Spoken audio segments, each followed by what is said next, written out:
Resulullah sallallahu aleyhi ve selleme karşı son derece gayri müeddep bir üslup ile Hindistan'da hakim olan iktidardaki partinin temsilcisinin bu şekilde adeta Resulullah'a hücum edercesine, ailesine, hanımına hakaret edercesine yapmış olduğu konuşmayı şiddetle reddediyoruz, kınıyoruz ve bütün İslam dünyasının da bu kınamayı yapmasını arzu ediyoruz.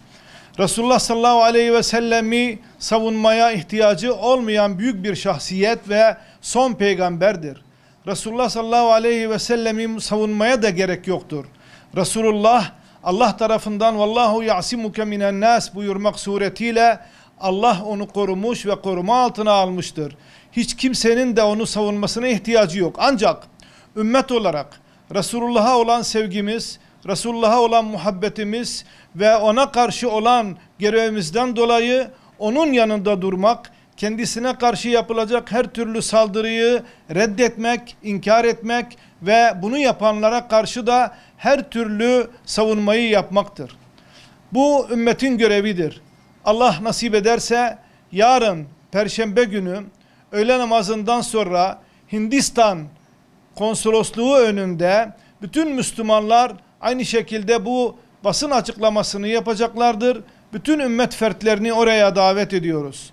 Aynı şekilde yine İstanbul'da yaşayan Arap kardeşlerimiz başta olmak üzere bütün İstanbulluları Kayaşehir Merkez Camii önünde öğleden sonra aynı şekilde orada bir basın toplantısı ve açıklaması yapılacak.